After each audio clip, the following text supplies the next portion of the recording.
This episode is sponsored by Renaissance Inc., the best place to find all original content, music, videos, short films, podcasts, and art. Visit Renaissance.com to listen, view, consume, and license high-quality content.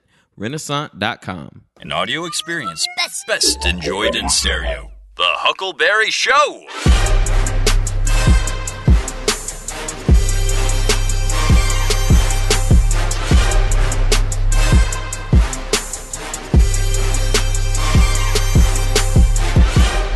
Welcome to the Huckleberry Show. I am your Huckleberry, John Claborn.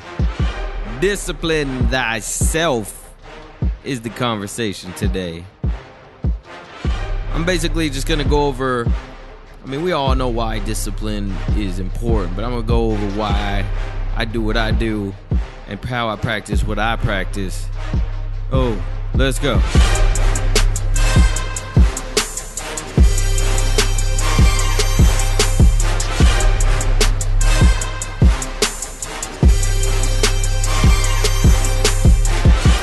Yes, discipline. Oh, discipline. We all gotta have it. Some of us have it more than others, just naturally, I guess. But yeah, we all need it. We have all seen that Will Smith video online now. We've all seen the Gary V videos about self-discipline and how important it is. Like, I don't need to be another preacher in your ear about self-discipline. But what I'm gonna give you is a little more of like real world practices and how you do it, because everybody says it, be more disciplined. Okay, but what does that look like? What does that sound like give me an example. So I'm gonna give you an example basically, but I've got it categorized, broken down into different categories of where I feel discipline affects has the most benefits and affects your life the most, and those are career, fitness, money, food, and relationships. Yeah, self-discipline, man. It's like one of those things where it's like you gotta work on it. Like you know what you gotta do. You know exactly what it takes and what you gotta do. But it's like, I gotta do it? Like, yeah. I gotta do it? Yep. Gotta do it.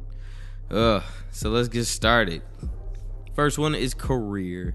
This is an easy one. When it comes to self-discipline and careers, it's more of like, do you want it or do you not want it? Like, is this for you or is this not for you? Because sometimes stuff like that with careers, you got to understand when it's time to fold and when it's time to grow. So self-discipline is kind of twofold in that, yeah, you got to have the persistence to keep your career going and to pursue your dreams, but you also have to be a little realistic when it comes time to be realistic about certain things. Like, oh, my dream is to be the world famous scuba diver. Like, okay, well, you still don't have any scuba diving gear. It's been 20 years. And you're still learning how to swim. You're afraid of water. After 20 years of that, maybe try something else or something like that. But you know what? In my self-discipline with my career, as far as being a music producer goes, how I've applied it is, people say, oh yeah, put in 1,000 hours into your craft. Put in 10,000 hours into your craft and, you'll just eventually grow the skills you need. It's like, well, yeah, but if you put in 10,000 of the wrong hours or 2,000 half-assed hours, that still doesn't do you any good. So with my career, I put more self-discipline into more of like self-learning. I was constantly learning new tricks with engineering and computers and the music, arrangements and stuff like that. And it was constantly this need to pursue curiosity and pursue new things to learn, which was a self-discipline in itself to be like, never get into a state where I feel like I know enough. I know plenty. I know enough to say, shut up. Don't talk to me. I'm better than you. Like, I was never at that point. I'm still at a point where it's like, I think some of my work is still not like the best I can do. When other people hear it though and they tell me it's great, I'm like, yeah, it sounds pretty good, but in my head it sounded like 50 times better, and I'm still learning how to translate that even still. So it's like a self-discipline in never getting your mindset into a state where it's like you're never wanting to stop learning. You're never wanting to stop growing. If you get complacent thinking you're so good that you can just chill and just be good forever, like, nah, man, because, yeah, there's another kid in a bedroom somewhere practicing his self-discipline. He's just going to pass you up one day. But, yeah, the career is more of, not so much work hard, but what else can I do? What else can I learn? What else can I do with my hands, hear with my ears? What else can I push and tweak? That constant need to grow. Fitness-wise, I mean, that's just self-explanatory. I mean, when it comes to fitness and working out and getting in shape, there's nothing that beats that discipline of actually doing it. That's where a lot of people falter at, is like, oh yeah, I got a gym membership. New Year's resolution, new year, new me. But then it's like, yeah, where you at March, April, June, July? You ghost. You was doing good for 2 months. And that's all like most people do. Like, if you look at gyms, they're packed. January, February, halfway, they sliding off. By March, April, it's like just back to regular membership numbers. Like, it's like people just get that burst of energy, and then there's just no self-discipline to keep at it, keep going with it. And yeah, the fitness doesn't get done unless you got that discipline to get up. And what I've done is, I've looked at my life and I'm like, okay, because I actually, as of this recording, have just started working out 6 months ago. So I got in the mindset, though. I was like, when am I going to work out? How am I going to have time for this? But, I got earlier, I got into a routine of scheduling and putting things on a schedule so that way they become a habit and a routine. So I was like, okay, when's a good time to go to the gym? That's an easy habit to pick up later. And for me, it was 6 a.m. I go, and it's like on my way to the workplace that I donate my time to, that I don't call workplace, but it's on the way there. So what I do is I get up at about 5 a.m., head to the gym, get there about 6 a.m., hit my workout, go straight to there, go donate some hours, and that's 3 days a week. That's not even like 4 days or 5 days like some people do, which is, I don't know. I'm not a professional athlete. 3 days a week. I'm just trying to be healthy here, right? So I got that into a habit. And once I got into a habit, I don't even have to think about it anymore. Tuesday, Thursday, Saturday, I'm up at 5 a.m. without an alarm clock, ready to go to the gym. And it's almost like I can't even get my day started now without hitting that gym if I know it's Tuesday or Thursday. So that self-discipline has gotten me some crazy results when it comes to sticking to my eating and the fitness and actually going to the gym and getting the workouts and making sure I sleep. And my trainer has told me, like, I've been making crazy progress just being able to just stick to something and keep at it. The next one is money. And self-discipline with money is really like, yeah, people have a spending problem. It's like, there's money in the bank. Why not swipe that? Or credit cards. Whoo. It's on sale right now. I got to grab it. It sale's over in like 5 minutes. I got to swipe that card. Oh, well, did it. It's done. But it's like, man, when I was in college, I did that, though. I had 2 credit cards when I was in college. Maxed them out, both of them. Maxed them out. It was about like maybe $12,000 total. But that was the first like major money I put towards music equipment. I did that. I was that guy that took credit cards and like some of my student loan money, and instead of buying books and going to college, I bought music equipment. And to this day, I would do it all over again. I ended up dropping out of college, but yeah, but at the same time though, that taught me an important lesson, because that was credit card money. That wasn't like cash or like, you know, a money loan from a person. That was credit card money. So that was like crazy financing on that. Some of it was still on my credit report. Thankfully, half of it got dropped just due to the company getting sued out of business. But that taught me an important lesson that credit card, that was tempting. That money, that was tempting, but that was a self-discipline lesson in that, you need to not ever do that again. No, that was an amazing thing that got you rolling, that got you started, but don't you ever do that again. Ever do that again. So, when it comes to the money, it's now more of, you control that swipe hand. You're a master of your swipe hand, and it doesn't control you. There's no sale on earth that'll pull you off of your budget. There's no deal of the year that'll shake you of your financial goals that you're trying to hit. And that's that discipline and saying, I don't want it, don't need it. It isn't part of the trajectory. Keep it away from me. Stay away. But speaking of money, this song right here I'm playing in the background is called Fuego. And guess what? It was produced by none other than the theme song producer of this show, Justin Rhodes. And it's dope. I produced his whole album. He just released it on all streaming platforms. You got to go check it out. It's called Oak Cliff University. But this song right here is called Fuego. We're dropping the video on this one pretty soon. But check it out. This one's hot. I'm playing the whole song again. Let's go. La cabra entendido, no necesito ser explicado. J-Rose.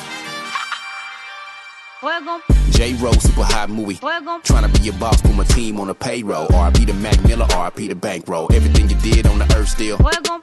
I'm the one my hometown go hooray for. Lyrics so flammable to be so. Fuego. Queen on my left side, she so. Fuego. Whisper in the ear, make a cheese, no queso. Run the streets with my amigos, no Quavo. But they can't do it like me, no Fabo. Looking at the jugular is what I'm going straight for. I'm muy very, muy very, muy very. Fuego. No take no dinero, you ain't got my pesos. Homie, that's a no-no, so you better lay low. You the one they came to see, but I'm the one they stay for. They lose one man best at my worst, I'm so. Fuego. Everything I do so hot. 400 degrees coming down your block. 400 degrees coming down your block. Every single thing that I do so. Fuego. When I drop a roof on the coupe so. Fuego. Running like 180 proof so. Fuego. Dropping like it's hot like hoop so. Fuego. I'ma take you to my Pueblo. For the record you can say no, but we know that you gon' say yeah. Cause you know this dick that I be slinging. Fuego. My crew is everywhere and they know that we been building like some Legos.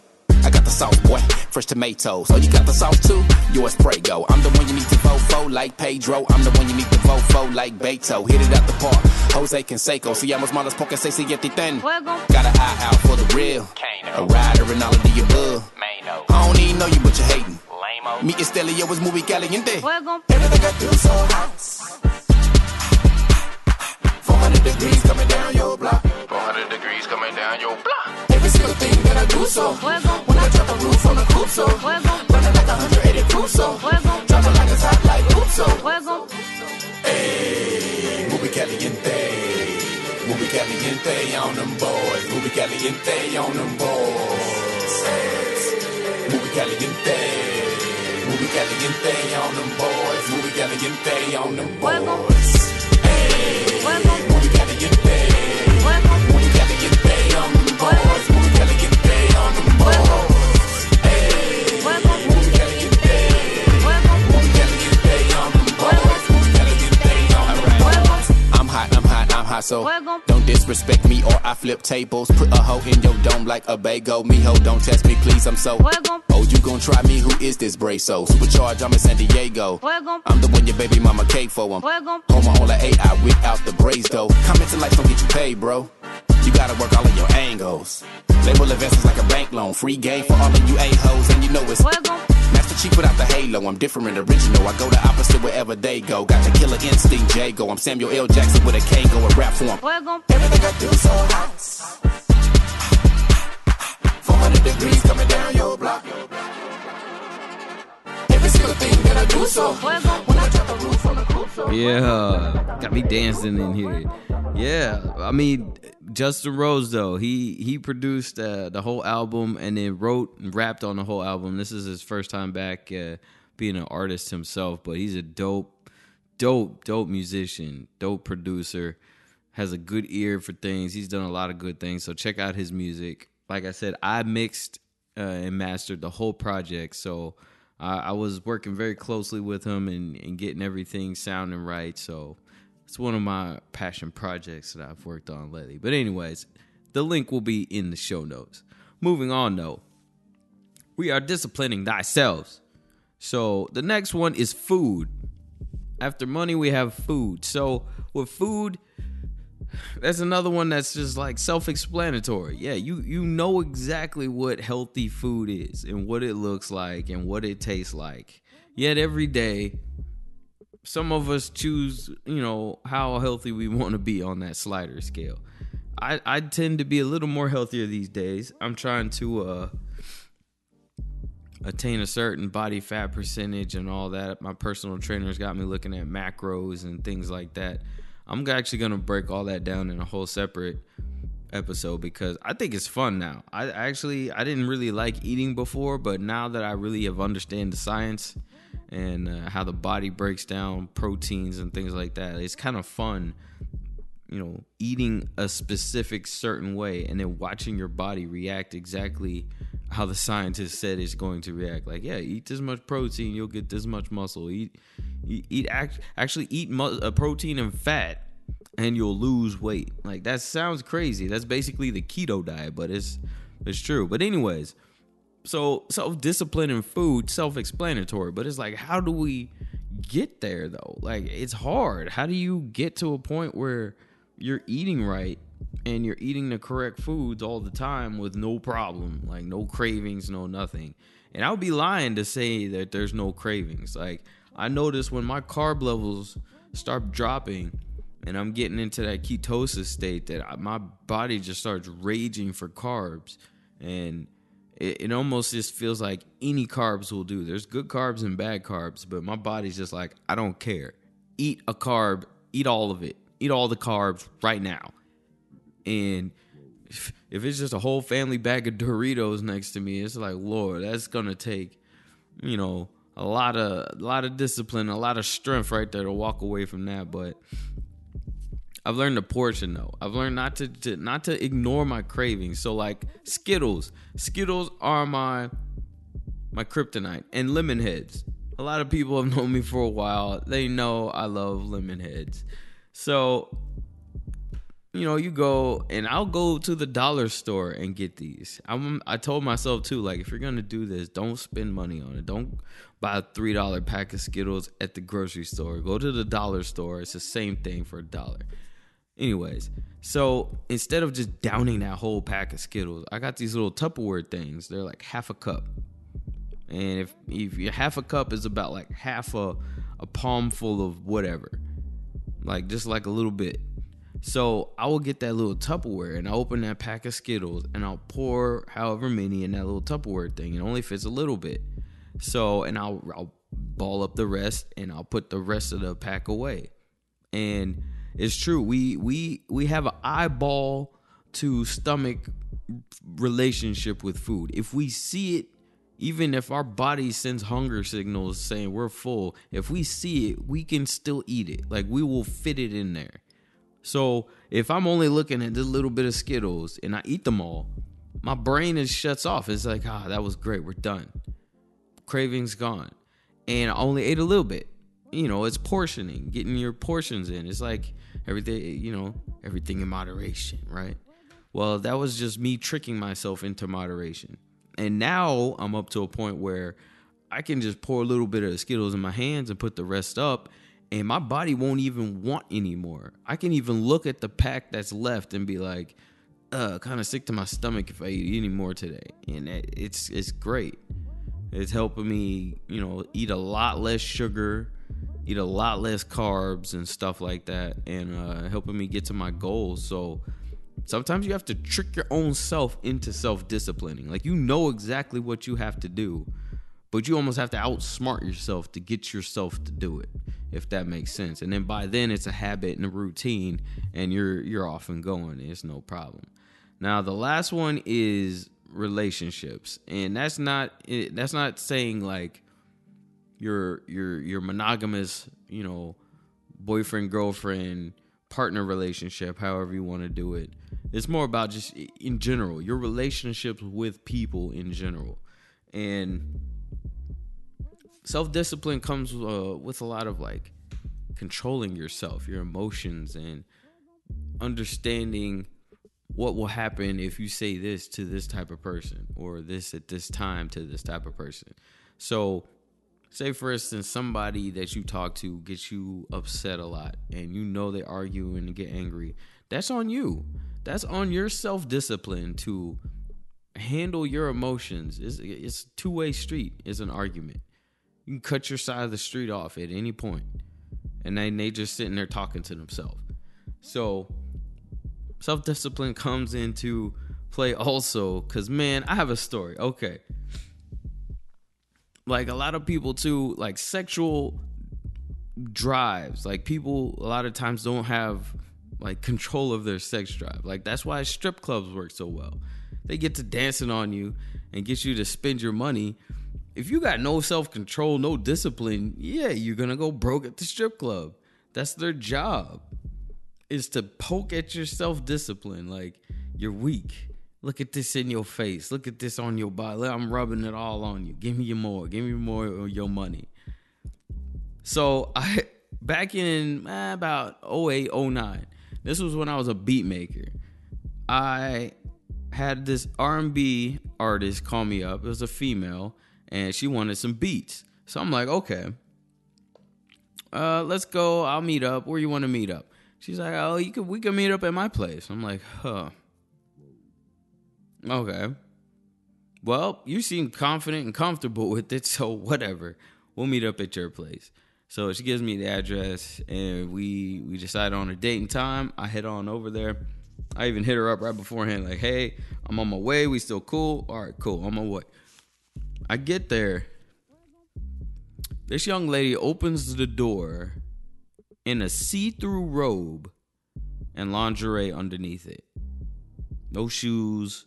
Hair all down. Are you serious? Are you serious? Look, it took everything in my power to just stand at that doorway like, ma'am, is this the right address? And she's like, oh, hey, come on in. You caught me after. I'm like, I know what this is. At first, I was just like shook. Like, I've been with women before, but I didn't expect this meeting to start like this. So I'm in just like, first I'm in shock, but then I switched to, no, professional mode, bro. I know this trick. I know what she's doing. And then I went straight to angry. Like, you know what this means, right? It means she ain't got no money. It means I came all the way over here and she's trying to shake her ass at me because she has no money. And I was pissed. I was like, no. She better have some money. But this whole time, I'm like having these conflicting feelings. Like, yes, there's this beautiful woman trying to seduce me clearly out of my work. And it's clearly worked before because, dang, she started off with this. Like, this was our first time working, our first time meeting, and this is what she started with. So it was like, dang, okay. So we're inside, sitting on the couch. I got my laptop out. We're playing beats. And this whole time, she still hasn't put on any clothes. She's still in this see-through robe, sitting next to me on the couch in her underwear. And I'm just sitting here like straight chill, like this. I called on all the gods that I could muster. I said, baby Jesus, Mary, Joseph, Buddha, and Thor, please help me. Help me, give me the strength to keep this professional composer with this naked woman sitting right here trying to break my will and break me out of my character. But I stuck to my guns. I stuck through it. We played the beats, and it got cooler. After a while, it was easier to maintain my posture. But man, I mean, yeah, she eventually got cash, and I got my money, and she got her beats, and that was that. And we continued to work after that. She never did that again, though. She had her clothes on the rest of the time I worked with her, but man, that was so traumatic that it literally rewired my brain and like jolted my self-discipline into a whole new level where I was just like, whoa, bro, I can handle damn near anything now at this point. Like, that was pretty intense. Like, it wasn't like she was a professional. Like, I'm not playing. She had her game down good. And that damn near broke me, but it broke me in a good way in that, dang, my discipline now is on a level where, I can pretty much do anything. Like, it's like a light switch. Turn that right off or turn that right on, whichever one. And man, but I mean, that's the stuff we got. That's the everyday stuff that they talk about. Self-discipline. Man, any other week, dude, I'm pretty sure she got so many beats for free. So many dudes just in there goo goo gaga and just gave up everything. And I'm just like, damn. That's real out here. That's the self-discipline that a lot of people don't have is that sexual discipline where it's just like, dang, bro, like you ain't never seen a girl before. Like, you know what the deal is. You know she's gaming you, but you falling for it anyway just because she look good. Like, okay. So, man, that type of stuff. And then just in relationships in general, like I'm matching up with boyfriends and girlfriends and being tolerant of each other. And then not only that, but sticking to your guns. Like, there's a lot of people that say like, oh, I don't date at the workplace. That's messy. And then you look up and that's all they're doing.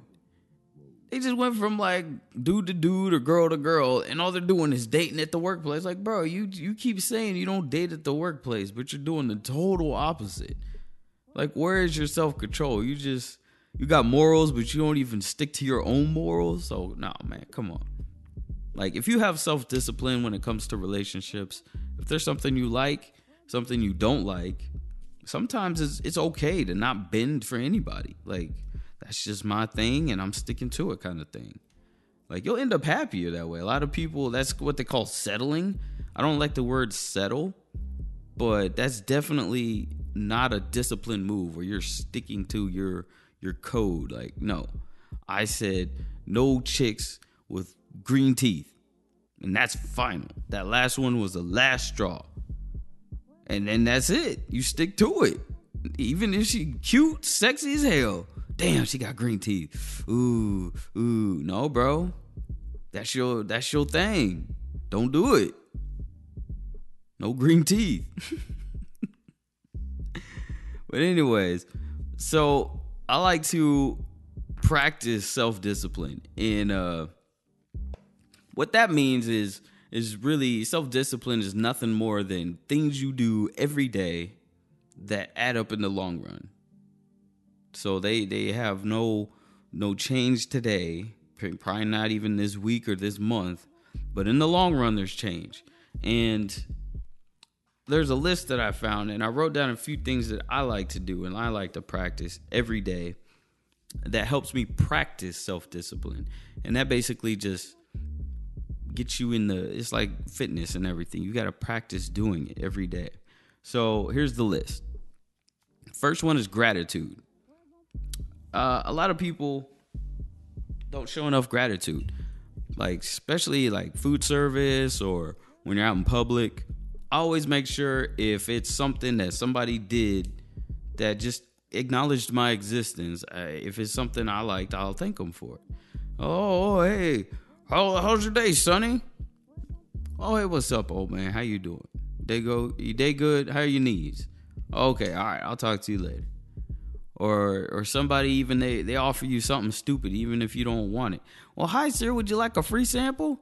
Like, you know what, I don't even eat cheese, but yes, thank you. You know what, just take it. Thank them, take it, and then go throw it away. I don't care, it doesn't matter. But the fact that you acknowledge them and you took it and you smiled, you thanked, it might make somebody's day. Just something small like that. And I'm introverted. It takes self-discipline for me to just open up and talk, and so that's what I work on. The next one is forgiveness. It's easy to hold grudges and stuff. Walk around being mad at people. Nah, to hell with him. Fuck her. She did it. She keeps trying to take my man. I hate her at work. She drink coffee too loud. You know what? Who cares? Forgiveness is something that we all are capable of, and I mean, unless it's something like she keyed your car, or dude like took a dump and didn't even flush it, like that's kind of unforgivable, to be honest. Yeah, there's some things where you just like, nah, bro, you gotta go. But for the most part, you gotta practice forgiveness. If somebody cuts you off in traffic, you know, who cares? Just practice not caring about something, these minor things where people wrong you every day, where you think everybody's out to get you. You know what? Start working on that and just X half of them off. Every other one, just don't care. Don't react to it. Just let it go. The next one is active goal setting. So every day you can set a small goal to get done that day. Everybody has something they can set a goal for that day. And I always set at least 2 things, even small or big, doesn't matter. Set 2 things and then do them that day, that same day. So it could be something as simple as, like today, I had to mail in my taxes. First year, Renaissance taxes. Very exciting, not fun. So I was like, today, okay, I did it. Filled it all out. Everything looks good, but I had to mail it. I had to mail it in. So it was just one of those things I had to do today. Something simple, not too hard, but it had to be done. Got it done though. Next one was make sure I eat my calories for the day, because sometimes if I don't watch it, it'll be 10 p.m. and I still got to eat like 400 calories, which is not the smartest thing to do. But when it comes to push comes to shove, I got to do it. But yeah. Set my calories, set my goals, eat it. Done. The next thing on the list is eat healthy. Now, eating healthy, it's something you're supposed to do anyway, right? But if you practice doing it every day, guess what happens? Yeah. So I already do it for the most part, but now it's for the larger part. So every day I practice eating healthy, and whether it's when I'm not eating healthy, I still try to eat healthy. Like I wanted a bowl of cereal real bad, and there's some bad cereals, but I ate Raisin Bran, and I ate it with some whole milk, and yeah, so I got my protein in. Raisin Bran's not too bad. There's worse cereals out there, right? Like, so I try not to go all the way bad. If I want to cheat a little bit, if I want to eat a little extra carbs, I'm not going to eat the worst carbs. I'm going to try and find some decent carbs at least. The next one is sleep. And I struggle with sleep, but I try to sleep professionally as much as I can, in that, I don't normally sleep 8 hours like everybody else. I normally get about 5 hours. So sometimes I'll smoke weed at night to help me get a little, if I smoke weed and sleep, instead of 5, I might sleep 7. Or I might actually get to the 8. And I don't feel any more refreshed. I feel like it might do something for like muscle growth and my fitness workouts and whatnot. Maybe for, my mood and all that. But I mean, for the most part, I've been fine with 5 hours, but getting quality sleep is very key. So I practice a lot of blue light filtering on my phone, doing all that stuff. I don't do any white noises or any, noises and stuff. I just pass out. But smoking weed and blue light filters on my phone has definitely improved my sleep quality, where I'm actually dreaming again and stuff like that. Exercise is the next one. Every day you can do something for exercise. If I don't go to the gym, I can still do stuff. I'm still, I can squat in place. I can get down and do a couple of push-ups. I could do something. I could walk I could park really far everywhere I go and walk all the way to the store or walk all the way to the office instead of, right up front to the door or whatever. The next one is organization. Every day I practice organization, whether it's my files on my computer or my backpack that I carry around. Everything is organized so that way I don't ever have to look for anything. I've learned that I hate looking for things. Like, it's such a waste of time to look for something that I already own that I just don't know where I put it. Like, it feels stupid to look for something. So for me, everything is now organized. I don't have to look for it. If I know what it is, I need my green shoelaces. Boom, boom, boom, drawer left side, boom. Easy. Same place every time. Don't have to think about it. So organization is key. So everything you do, just practice organizing. Oh, I'm doing, fooling with my receipts. Let's see. How can I organize these better? Or, hey, I got all these shoes everywhere. How can I organize these better? Well, all these bills everywhere. Just practice organizing. And that goes into time management, which is, that is like so important. I can't even express it in words. Hold on. I got to start my background music. It just choked me up. I love time. I'm getting into pocket watches. Like, I love time so much now. It's the most precious commodity we have. But anyways, practicing time management daily. Somebody had told me the other day that they read somewhere that like Bill Gates, he organizes and schedules his day to the minute, like down to the minute. And that didn't surprise me at all because I was like, yeah, you kind of have to do that, like legit. So it's like, if I know I have to get up at 6 a.m. to go to the gym and my call time where I donate my hours to is at 9 a.m., well, yeah, okay, hit the gym 6 a.m., do my squats, overhead press, bench press, pull-ups, and maybe a deadlift day. That should get me done at about 6:50. 6:50, I hit the grocery store, get some breakfast before I head in, get a shake or something, get some bananas. I'm out the door, 7:20. 7:20 takes me about 30 minutes to hit the highway. Then from there, that's 7:50. Yeah, you really got to clock the minutes if you're really trying to get a lot of stuff done. If you're really trying to get some stuff done and squeeze it in an amount of time, you're going to have to clock minutes, seconds, or something like that. That is super important. So practicing time management, even if it's just for a short amount of time, just for like, the next 2 hours, I got to do this, do this, do this, do this. Just practicing the motions of clocking the time and being aware of how many minutes go by. Like without looking at a clock, just be aware of how much time has elapsed and estimate that I spent too much time doing this, or I have a little bit more time to do this. And man, you just get so much more done in a day. Like just today, I've been up since 5 a.m. Gym, donated hours, ate, played video games, and now I'm podcasting.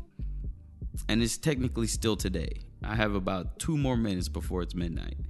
So it's like, I squeezed in every single minute of today as I possibly could. I got as much stuff done. And the last one on the list that I practice every day is persistence. Persistence is key for the success of anything. I mean, you can't give something a 5-minute effort and expect any results whatsoever. You have to put in the time and be patient and just trust that if you keep at this long enough, something that you think is going to happen will happen. If that is your goal, you will be closer, if not hit it, but you will be that much closer to it. So every day I practice persistence. If it's something where I feel like, I'm bored or, I give up, this is hard, I give it a little bit more. Okay, maybe 2, let me try this 5 more minutes. If I'm at the gym, my reps are 12 right now. I'm going for hypertrophy, so my reps are going for 12. The 8th one, whoa, that was hard. Okay, rack it. Don't take that full 5-minute break. Take like a 30-second break. Give me 3 more. Bam, bam, bam. I can't even do one more. Yeah, you can. Rack it again if you had. Rack it. 30 seconds. One more. Bam. Got it. Okay. That's 12 because that's reps. That's reps in a week. You literally have certain amount of reps you need to put in on your muscles a week. Even if it hurts. Take a break. Take the weights down. Go lighter. But you got to get in the work. You got to get it in. That persistence. That part right there where it hurts, or you want to quit, you want to stop, it's boring. That's the part where the magic happens every time. That's the part where the magic happens every single time. That last push will be that pump. That last 5 minutes of working on that beat will click, and that sound will line up like just magic. Like, why didn't this happen before? But that 5 extra minutes you put on it changed everything, made the whole difference. So persistence, practicing not giving up, practicing pushing just a little bit more, just a little bit. You don't have to just die every time, but that part, that exact moment where you're like, nope, I'm done, you switch it off immediately, like just a little bit. You say it right after, you be like, I even say it, I'm done. Nope, 2 more. Like I'm arguing with myself. This game is boring. 5 more minutes. Let's see what happens. All right. And man, it works wonders for your self-discipline. You find yourself being in more control of yourself. Like that part where people like, they're stubborn and they don't listen to anybody. There's people that don't listen to themselves. Like, you shouldn't do that, right? Yeah, I know. But I'm an idiot. I'm going to just do it anyway because I got no self-discipline.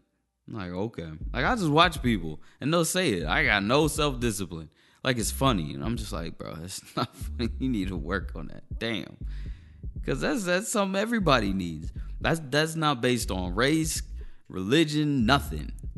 Every human being needs to have self-discipline in order to elevate. You can't elevate if you just randomly doing stuff and you're not even in control of your own trajectory, your own thoughts, your own passions, your emotions, everything. You got to be in control of everything in order to progress and get up there. So, like I said, it's not something we don't know. We've heard people say this over and over, but in practice, this is what it looks like. Everything I've talked about is like the struggle every day of what it means to be self-disciplined and all that stuff. And I still got ways to go. Like, there's things I do where, yeah, I'll tell myself, like, bro, that was a weak decision. That was a weak moment of your self-discipline right there. And then I'll crack up laughing at myself like, yeah, it was. I'll try harder next time. Oh, well. And just keep it moving. Because at the same time, you can't be too hard on yourself. But damn, yeah, try to be better. Try to get better. But anyways, as always, the conversation is on Twitter. So check out the Twitter feed. If you have any questions or comments about, self-discipline and everything I've talked about here, please definitely drop me a line on the website at thehuckleberryshow.com. You can send me an email, ask me questions. I'll be reading emails and answering people's emails. But yeah, discipline thyself. Stay true to yourself and elevate, please. I'm out.